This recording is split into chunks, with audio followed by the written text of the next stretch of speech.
On s'attend toujours à oui, mais c'est facile, le pilote il met une manette vers le bas et puis le train descend. Pas sur un DC-3. D'abord qu'il libère un lock, voilà. Ensuite après, il le tire pour mieux déverrouiller, pour que ça soit en position d'un ressort qui parte. Ensuite, il met la manette vers le haut, ensuite il met la manette vers le neutre une fois qu'il a eu le voyant qui allait bien. Ensuite, il peut refaire une autre manip pour remettre la manette dans une position pour dire que le train est rentré. Bonjour, je suis Hugues Duval, je suis commandant de bord sur A350 et j'étais EPL 99, une promo encore très unie. Et en parallèle, je suis le leader de la patrouille tranchant, je vole également sur des avions de collection et je vous reçois ici à l'Aéroclub de France, un lieu chargé d'histoire, la première entité à défendre l'aéronautique. Je suis vice-président et du coup acteur également. Oui, j'ai une famille aéronautique. Mon père était pilote, ma mère était à Air France aussi. Et les deux passionnés ont monté après en plus une société spécialisée dans les avions avec plein d'activités variées. Et moi j'ai baigné dans ce milieu-là depuis jeune et je n'ai toujours voulu qu'être pilote depuis que je suis né. Et donc c'est dans ce milieu-là que j'ai grandi. J'ai volé assez jeune. À 15 ans, j'ai pu commencer à être lâché comme d'autres pilotes ont eu la chance de pouvoir être vite dans le monde de l'aéronautique. Et puis j'ai commencé par faire de la voltige aérienne dans la foulée. C'était ma passion dans l'équipe de Catherine Monory pour faire des compétitions. Ce schéma-là, je l'ai poursuivi jusqu'à être le début de niveau international. Et là est venu le moment où j'entrais à l'ENAC après les études scientifiques, après Maths Sup, Maths Spé. Pour ceux qui ont fait généralement les classes préparatoires, c'est pas une grande partie de plaisir. J'ai fait ça pour l'aéronautique. Et le seul concours d'ailleurs que j'ai présenté, c'est l'ENAC Pilote. Je l'ai pas réussi en Sup et je l'ai réussi en Spé. Je ne voulais que ce concours-là puisque je ne voulais faire que ça. D'ailleurs, je l'aurais pas eu, j'aurais fait d'autres schémas, d'autres parcours pour arriver à être pilote de ligne. Déjà, c'est une immense joie. Je pense que lorsqu'on est EPL et qu'on reçoit un jour le courrier ou lorsqu'on téléphone et qu'on s'aperçoit qu'on est pris comme EPL, c'est comme une chance énorme. On est excessivement heureux parce que c'est un objectif de vie. Et quand on y arrive pour partie, il reste encore du chemin à faire, mais c'est déjà une bonne partie de lancer. Après, qu'est-ce qui est difficile? C'est de réussir l'entrée à l'ENAC et de réussir l'entrée après en compagnie aérienne. C'est les deux points assez majeurs. Pour ce qui est de tout ce qui est formation, pour moi, ça a plutôt été, je trouve, un plaisir et à chaque fois avec des bons moments et j'ai pas trop souffert de moments trop difficiles. Pendant la formation pratique, ce qui est bien, c'est qu'on vole à plusieurs et entre amis. Il n'arrive plus après. On a la chance de voler en binôme, en trinôme, c'est-à-dire on va partir et partager plusieurs vols ensemble, entre copains, à apprendre. Et ça, c'est quelque chose qui vaut de l'or parce que dans notre carrière future, on va pouvoir de temps en temps voler avec des collègues, de temps en temps voler avec des amis proches, mais on va pas voler comme ça en bande et fonctionner pendant longtemps ensemble. Ça, c'est une chance que je garde et c'est là où on a les meilleurs souvenirs lorsqu'on part faire ses premières navigations, faire ses premières situations de givrage, ses premières situations où il fait mauvais à l'arrivée avec des décisions complexes à prendre, on le prend dans notre petit TB20 ensemble et on voit que c'est très riche. Oui, de nombreux. Et pour être franc, on repère parfois chez certains pilotes, on repère qu'ils ont la même formation que nous. Ça arrive parfois, on voit que l'ENAC, à l'époque le CEFA, avait des instructeurs performants et expérimentés. Et les petites doses qu'ils nous ont données, on en vit après pour toute notre carrière. Un moment spécifique, par exemple, avec Jean-Claude Rossi, un instructeur assez original, l'interception par vent de travers d'un axe en VFR, on n'imagine pas ce que c'est, mais c'est juste de mentaliser le vent de travers lorsqu'on va intercepter un axe pour se poser. Ça paraît anodin, mais le jour où on le découvre, le jour où on le comprend, où on le vit, où on arrive à l'assimiler, on est heureux. Lorsqu'on va voler avec des pilotes, on est tous dans des mêmes procédures, dans des mêmes fonctionnements. Mais on a quand même des caractéristiques et des formations qui impactent notre fonctionnement. Et à force de rencontrer des pilotes, on va plus deviner des profils qui viennent de l'armée, des profils qui viennent de l'ENAC. Et on devine de temps en temps des profils assez spécifiques. C'est plus ou moins général. Vous allez le voir au fur et à mesure de votre carrière, au fur et à mesure, vous allez deviner « Ah, d'où vient peut-être ce pilote-là? Il est probable qu'il ait une formation assez proche. » Il y avait une formation en équipage mais qui était faite à l'ENAC. Je l'ai faite sur ATR à l'époque, tout près à Toulouse. Là. Passionnant aussi de faire un peu turbopropulseur, même si c'était à dose homéopathique. Mais ça nous a permis de mettre une petite touche de turboprop dans notre formation. Ensuite, après, les sélections Air France. Ça n'a pas été trop long pour nous. Il y a eu le 11 septembre 2001 à venir, pratiquement le jour de notre sélection. Et maintenant, on est Air France tous bien heureux. La toute première étape, c'est pareil, quand on a le coup de fil, quand on appelle pour dire est-ce que c'est bon, et quand on nous dit c'est bon, là c'est une bonne joie. Parce que là, vraiment, c'est l'aboutissement de toute la partie sélection. Après, il y a du travail, mais c'est différent une sélection et une formation. De finir cette sélection-là, c'est quelque chose qu'on attend depuis longtemps. Après, pour la partie formation, Air France est très structuré. Maintenant, on est pris en main par Air France pour suivre tout un cursus, augmenter son niveau d'expérience pour être en ligne copilote sur moyen courrier. J'ai fait de la voltige jusqu'à à peu près 18 ans et jusqu'à 18 ans, c'est là où j'ai commencé à faire d'autres activités et notamment voler sur les avions de famille, dont les Fuga Magister. Donc j'ai eu la chance de pouvoir commencer à voler sur Fuga Magister jeune, à 18 ans, d'être après formé par d'anciens pilotes militaires extraordinaires qui m'ont après montré comment voler en avion, voler en patrouille, voler en leader de patrouille. Et grâce à ce chemin-là, j'ai pu proposer, rencontrer un passionné d'avion, c'est Monsieur Tranchant, plutôt que de s'occuper de sponsoriser une équipe de foot ou une équipe de rugby, a dit de division 2, je ne sais pas, on va plutôt aller vers l'aéronautique et sponsoriser, être partenaire d'une patrouille d'avions à réaction. Et là, c'était le lancement d'une superbe histoire qui dure maintenant depuis de nombreuses années et nous fréquentons l'Europe avec nos Fuga Magister pour des démonstrations jusqu'à 4 avions. Nous avions ces avions-là qui n'étaient pas sous forme de patrouille, qui n'étaient pas aussi coordonnés. Et le but était de trouver un partenaire motivé pour nous permettre de passer le cap et d'avoir des avions qui soient peints de la même couleur, performants, avec des équipements qui le conviennent bien pour pouvoir fonctionner tout au long de l'année comme une patrouille quasi professionnelle. Pas professionnelle dans le sens où mon métier principal c'est Air France, mais professionnelle dans la structure et dans le fonctionnement. Je dispose d'avions et j'aime bien créer des nouveaux projets, des projets que d'autres n'ont pas fait. L'idée, c'est de trouver un projet à chaque avion. Lorsque je veux acheter un Stearman, mon but initial, c'était de faire l'homme superglue. On m'a demandé de faire cette cascade avec un homme collé sur le toit d'un avion et de passer sur le dos. L'opération ne s'est pas faite complètement, mais ça m'a permis de financer l'avion, de commencer cette étude-là et d'avoir ce projet d'avoir un Boeing Stearman, le biplan des années 40. Pour l'utiliser après, je voulais trouver un autre objectif. J'ai mis un ruban de 800 mètres de long pour faire la plus grande banderole. C'était à chaque fois de trouver un avion et un moyen de l'utiliser. Pour les Fuga, l'un des meilleurs moyens d'utiliser et de prendre un immense plaisir de vol, c'est de voler en patrouille. On cumule à la fois le plaisir de l'avion performant en réaction, le plaisir de la voltige en basse altitude, parce que c'est là où on vibre aussi, c'est là où on a les meilleures sensations. Et de cumuler après une autre étape encore, c'est de faire tout ça à 2 mètres les uns des autres, jusqu'à 4 voire 5 pour certaines années. L'aéronautique ne date pas d'hier et moi je suis passionné aussi d'avions de collection. Typiquement, trouver un avion qui vole encore depuis 1930, je trouve ça magique. On monte dans un avion fait de bois et de toile qui pèse que quelques kilos et de monter dans ces avions, ça a une âme. Le dernier projet que je mène, c'est un DC-3. On vient de faire les premiers vols le mois dernier et de se dire que cet avion-là a volé en 1944 pendant des combats, a largué des parachutistes, a mené une vie à la TWA, en compagnie, en Afrique, en Belgique, aux États-Unis. C'est passionnant puisque on continue l'histoire de cet avion depuis ses périodes militaires jusqu'à sa période civile et maintenant une période plus de collection et de découverte où nous allons faire des baptêmes de l'air. L'idée pour moi, j'aime bien vivre de projets, c'est ça un peu qui me nourrit. Ma passion aéronautique, j'ai envie de la soutenir comment? En menant des projets aéronautiques qui peuvent être variés. C'est pas forcément l'avion le plus rapide ou le plus ancien ou le plus cher. De voler dans un cri-cri électrique, on n'a pas le même peut-être aura, on sort pas avec un gros casque à faire un vol à 800 km/h. On est dans un avion qui pèse 100 kg, qui est très moderne et on va essayer de gérer son vol avec un avion 100% électrique. Donc c'est passionnant de gérer aussi quelque chose de nouveau, très léger, électrique. Et puis en parallèle, le nouveau projet, là oui, le DC-3, on monte une compagnie aérienne, c'est ce qui nous a été imposé par la DGAC, pour pouvoir emmener en vol, faire découvrir ce vol mythique dans le DC-3.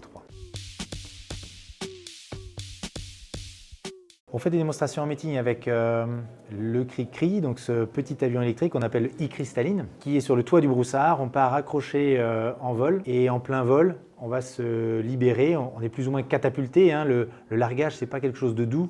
On le laisserait faire, on prendra plutôt 3-4G. Donc c'est plutôt vraiment un catapultage. On a tendance à freiner. Et dans ce petit avion là au-dessus qui est électrique, après on va pouvoir faire un show aérien. Ça peut faire, pour appeler ça du flying circus, c'est-à-dire vraiment comme un show aérien, mais comme tout show aérien, il est précis. Pour imaginer le bon calage entre 2 avions pour qu'ils volent ensemble sans vibrer, c'est pas anodin. Pas forcément. Peut-être par rapport à d'autres pilotes, certains volent peut-être plus. Lorsqu'on fait une démonstration typiquement au Bourget, je dois reconnaître qu'on me laisse juste maximum 10 minutes en l'air. Donc c'est assez court. En revanche, ce que je peux garantir, c'est que ces heures-là, elles sont très denses. C'est de faire un vol Paris-Santiago du Chili de 14h30. Il y a effectivement beaucoup de temps de vol, mais lorsqu'on le fait juste ces petites 8 minutes de vol en démonstration solo au Bourget, là c'est très dense. Pas forcément beaucoup d'heures de vol, bien que j'en ai quand même à peu près 15 000, c'est déjà peut-être plus que la moyenne, mais avec des vols qui sont parfois très courts et très denses, notamment en voltige, en compétition ou alors en show aérien. Le but, c'est bien de se coordonner et de s'organiser, d'allouer ma priorité au vol quand il faut, de ne pas oublier la famille, de ne pas oublier aussi de prendre soin de soi. C'est un mélange de tout.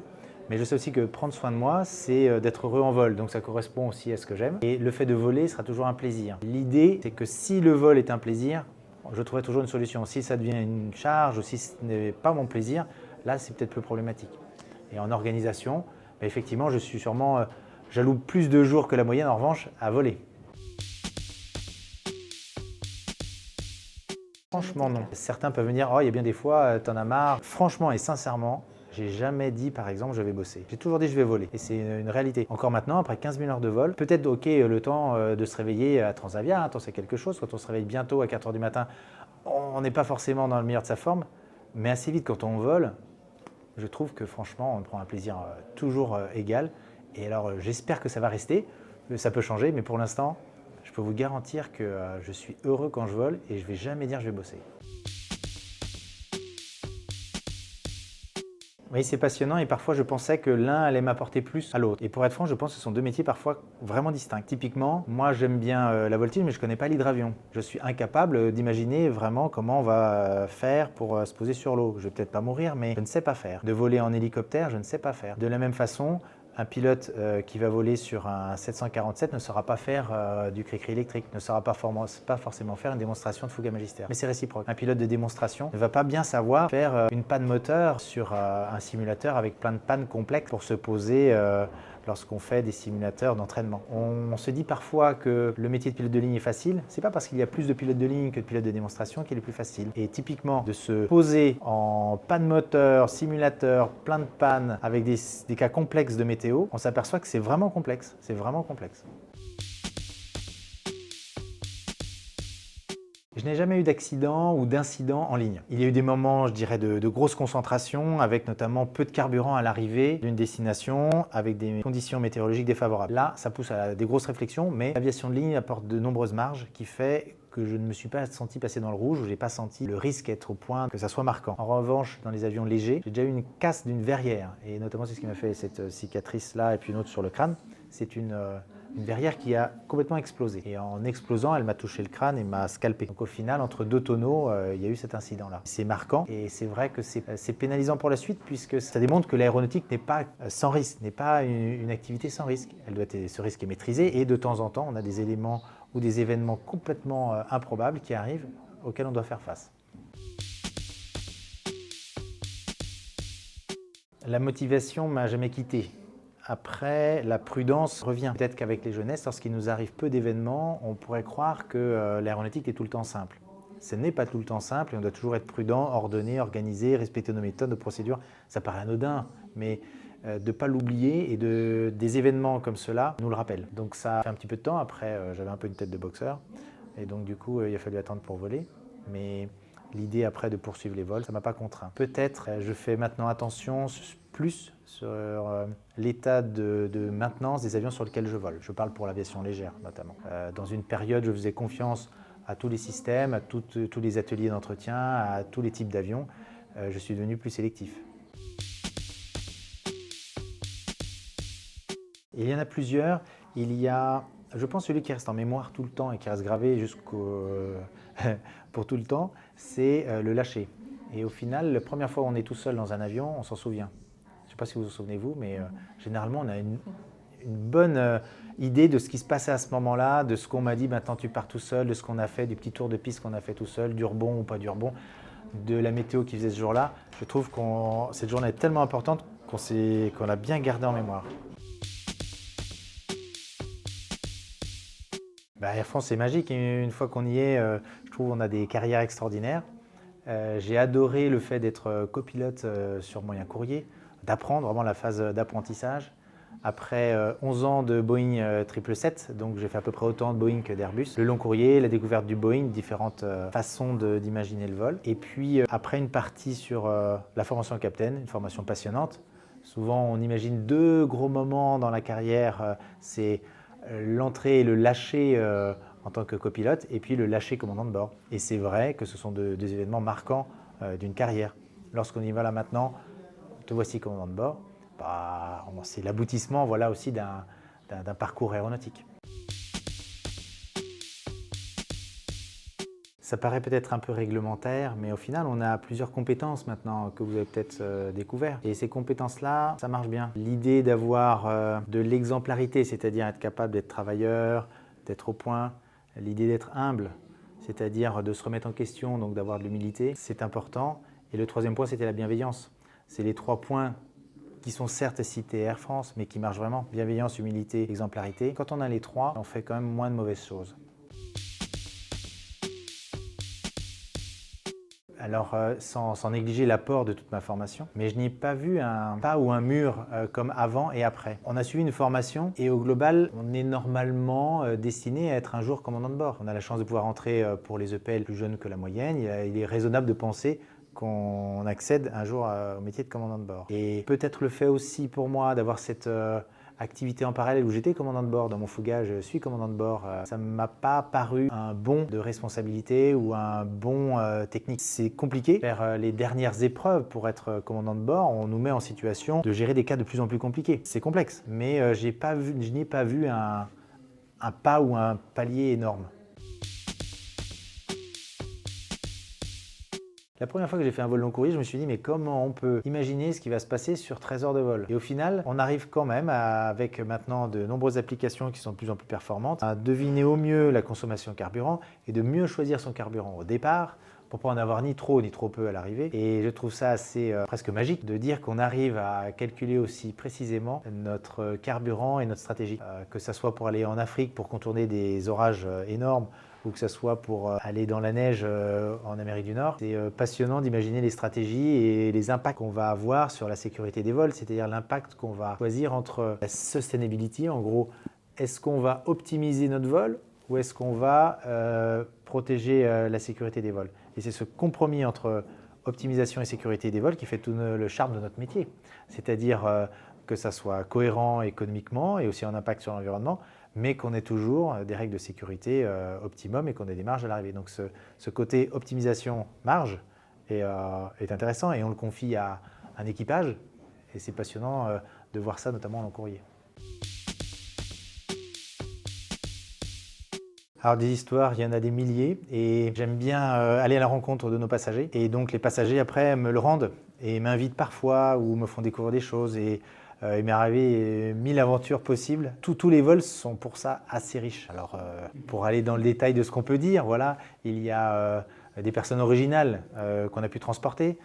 Ça peut être la record woman de Persing comme un président. Ça peut être un cosmonaute ou un enfant qu'on voit super brillant et qui a envie d'être pilote. Il y a plein de cas de passagers différents pour lesquels on peut apporter le bonheur de faire venir le cockpit quand on a le droit, ou alors on peut échanger. Et puis après, il y a le plaisir à Air France des escales. Lorsque le passager m'invite à aller danser avec Yannick Noah, lorsqu'un autre passager m'invite pour aller cueillir de la vanille, aller faire de l'avion, aller faire du bateau, voilà, je reconnais, c'est moins aéronautique, c'est du luxe, c'est du plus, mais c'est quelque chose d'extraordinaire de rencontre que l'aérien nous propose. D'aller découvrir des pyramides, des temples ou des déserts, c'est formidable. Alors effectivement, l'Aéroclub de France est un lieu propice pour avoir des rencontres de gens illustres. C'est parfois, ça peut être soit un ministre, soit un grand pilote ou un grand astronaute, mais parfois c'est juste des personnes qui nous parlent en fait, parce que ça va être une personne qui nous inspire. On a ça aussi dans nos carrières. Pour moi, voler par exemple avec Monory, Crean, avoir rencontré Bernard Chabert, ce sont des personnes qui m'ont inspiré pour la suite. Avec la patrouille tranchant, nous sommes invités à participer à des événements et ces événements sont souvent européens. On a déjà fait des démonstrations en Afrique, mais la plupart du temps c'est en France ou en Europe. Les organisateurs nous invitent, nous venons après produire notre spectacle aérien. C'est un spectacle qui est ordonné, coordonné, préparé. L'hiver, on maintient notre compétence en faisant notamment des baptêmes de l'air, ce qui nous permet de maintenir aussi notre expérience récente et notre aptitude à voler sur les avions. Et pendant la période plutôt été, on a ces spectacles-là. Il y a par exemple le Salon du Bourget qui est à venir, pour lequel je présente là un avion solo, mais tous les 2 ans, Fouga Magister que l'on voit et que je pilote. C'est complexe. C'est complexe. La DGAC demande beaucoup de travail pour passer un avion de militaire civil ou pour importer les avions, ou comme récemment de transformer un DC-3 dans une compagnie aérienne Pour être franc, c'est un travail colossal et très long. Le but, c'est de rien lâcher et de croire que ça va marcher pour démontrer à tout le monde qu'on va y arriver. Mais c'est un travail complexe et c'est la partie la plus difficile. Après, la partie souvent pilote, c'est une partie presque plus simple. Des pilotes, on va en trouver souvent des pilotes motivés pour voler sur certains avions anciens. Après, de trouver des pilotes qui sachent faire de la patrouille en avion à réaction, vraiment spécifique, c'est pas si courant. Et puis, ce que je peux dire aussi souvent, c'est plus dur de trouver des mécaniciens. On a une équipe, j'ai une équipe formidable de mécaniciens à Rennes. C'est plus rare de trouver un mécanicien qui connaisse par exemple un Fuga ou un DC-3 que de trouver un pilote qui connaisse bien un Fuga ou un DC-3. Là, c'est plus du plaisir. Oui, j'ai des expériences différentes dans les pays et on retrouve parfois des cultures de pays différents. Typiquement, en Irlande, on est reçu de manière royale, comme on peut s'attendre parfois à des Irlandais qu'on imagine très accueillants, et ça a été le cas. Le chef d'état-major nous reçoit et nous dit bienvenue, n'oubliez pas ce soir, la Guinness pour tout le monde, c'est une tradition. C'est un accueil chaleureux et en même temps festif.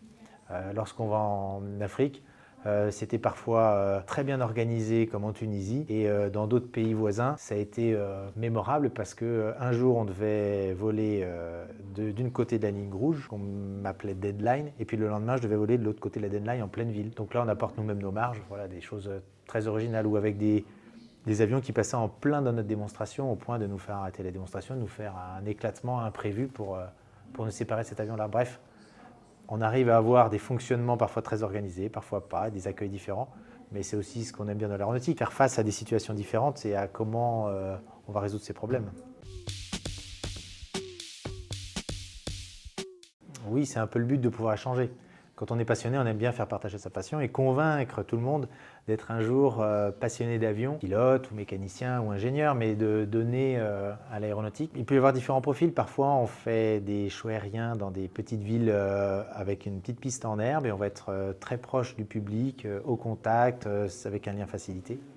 Parfois, on va être dans des grandes opérations qui sont plus avec 300 000 personnes comme au Bourget, une plus grosse manifestation qui puisse avoir lieu, et puis des situations intermédiaires. Donc, parfois on va rencontrer, comme je disais, ça peut être un ministre qui aime bien l'aéronautique qui vient voler en Fuga, et comme un jeune qui aime bien l'avion et qui va nous demander un petit autographe. Je trouve que d'avoir les deux, ça équilibre bien et ça nous rappelle qu'on a un jour été ce petit enfant avec les yeux pleins d'étoiles. En vol solo, en métier aérien, comme en vol en patrouille, mais en vol en patrouille, c'est encore plus pointu et important à respecter, c'est les points clés. C'est de savoir à tel moment de la figure, la vitesse et l'altitude que je dois avoir. Cela, ça va garantir l'énergie et respecter. Je vais pouvoir finir ma figure, je vais pouvoir continuer, j'ai assez pour enchaîner. Le fait de les annoncer à haute voix permet vraiment de s'engager à commencer la figure ou pas la commencer. Il faut avoir conscience qu'en vol en patrouille, le leader regarde devant et les ailiers ne font que regarder le leader. Donc c'est une notion de confiance importante. En tant que leader, je fais confiance aux ailiers pour pas qu'ils me touchent. Et puis les ailiers font confiance au leader pour que la trajectoire de la patrouille soit bien gérée. Donc il y a cette notion de confiance qui doit être bien respectée et pour qu'elle arrive, il faut que techniquement on soit au point. Donc respecter ces points clés, c'en est un. Être concentré au moment où il le faut. Vous avez peut-être vu, les pilotes avant les meetings aériens peuvent parfois être drôles, penser à rire, à échanger, mais juste avant leur vol, ils ont un temps de concentration qui peut être variable. Certains ont besoin d'1 heure, certains ont besoin de 2 heures, certains ont besoin de 15 minutes, mais à un moment donné, on voit les pilotes changer.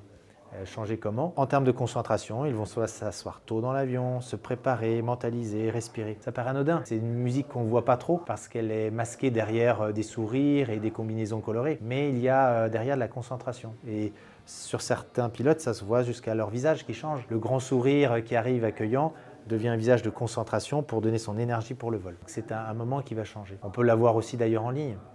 Lorsque on a une croisière tranquille et qu'à l'arrivée, on a un moment très dense, là on sent que la concentration doit changer, le rythme doit changer. C'est ce qui est si passionnant dans nos métiers, typiquement nation ligne, d'avoir ce yo-yo de concentration. On ne peut pas rester toujours à un niveau énorme, mais c'est savoir quand y revenir ou quand souffler. Et puis enfin, en termes d'aéronautique, lorsqu'on est près du sol, ce qui est le cas en démonstration aérienne, c'est de trouver les bonnes marges suivant son niveau et de trouver ce qu'on peut appeler le geste juste. Et ça, le geste juste, c'est l'expérience qui le donne. C'est-à-dire, si ça ne se passe pas conformément à mes attentes, s'il y a un écart dans la patrouille, comment on va faire? Il faut trouver le geste juste au bon moment. Et ça doit être des actes réflexes de sécurité.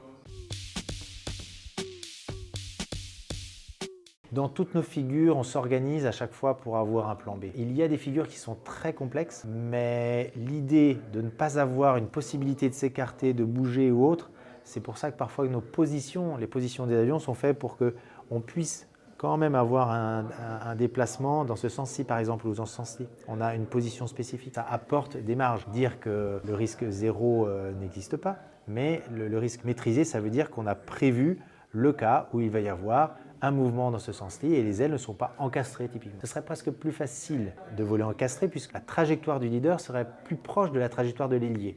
Donc on aurait moins d'écart de trajectoire, mais on aurait moins de marge en cas de mouvement, de turbulence ou d'écart de position. Alors les démonstrations peuvent évoluer. Fonction de retour qu'on a du public, fonction de ce qu'on voit nous en termes d'image. Récemment, on a changé une partie de la démonstration, par exemple pour les Fougas Magister. Pour la démonstration avec certains avions aussi, on a fait évoluer pour trouver des choses innovantes. L'idée, c'est pas forcément d'apporter de la technicité en plus qui ne se détecte pas auprès du grand public, mais de trouver une notion esthétique plus que notion technique en plus. Typiquement, lorsqu'on fait de la voltige avec un Stearman avec un grand ruban de 800 mètres de long, qu'on commence à le rattraper en plein vol, ça devient esthétique. C'est aussi technique pour savoir comment s'organiser autre, mais je trouve ça plus original que, je ne sais pas, de faire avec un Stearman un passage bas sur le dos à 5 mètres. Là, on va prendre un risque qui, au global, ne va pas apporter de spectacle, selon moi. Et c'est étonnant parce que je viens de croiser l'un des pilotes de la patrouille de France avec qui nous avons fait une formation en patrouille commune, un passage commun. Ce pilote vient d'intégrer Air France aujourd'hui. C'est de se dire qu'on fait tous partie du même monde. Et c'était un leader charismatique qui avait décidé de partager, côté patrouille de France, de partager la patrouille de France avec d'autres patrouilles. Et le fait de faire un vol commun avec les anciens avions de la patrouille de France, nos Fougas Magister, avec les Alpha Jet actuels, ça fait une belle communion de pilotes, un bel événement, un bel hommage, un passage à... Nous étions 13, un passage avec 13 avions en commun. Ça fait une patrouille, c'est vrai, j'étais honoré, vraiment c'est le terme, de l'idée d'une patrouille de 13 avions. Première chose, il y a une chose rassurante, c'est de voir qu'il y a de plus en plus de passagers, il y a une belle fréquentation des meetings aériens. Donc c'est rassurant de voir que l'aéronautique est, dans les faits en tout cas, populaire. Après, de manière générale, on a l'impression, je trouve, que l'industrie aéronautique fait de réels efforts et un réel combat pour la sustainability, c'est-à-dire d'améliorer son impact sur l'environnement et sur les hommes, et qu'au global, on tape plus dessus que sur d'autres. Donc c'est vrai qu'il y a ce sentiment d'avoir une industrie peut-être plus vertueuse que la moyenne, qui se bat, qui chiffre, qui essaye de faire mieux et qui en même temps est bien ciblée. Ça, c'est assez frustrant. J'étais parrain de la promo 2019, j'étais enchanté de l'être et les premiers mots que j'ai dit vous avez de la chance. Et donc au global, pour ceux qui arrivent en ligne, vous avez une chance de plus que moi, vous avez 15 ans d'aéronautique de plus.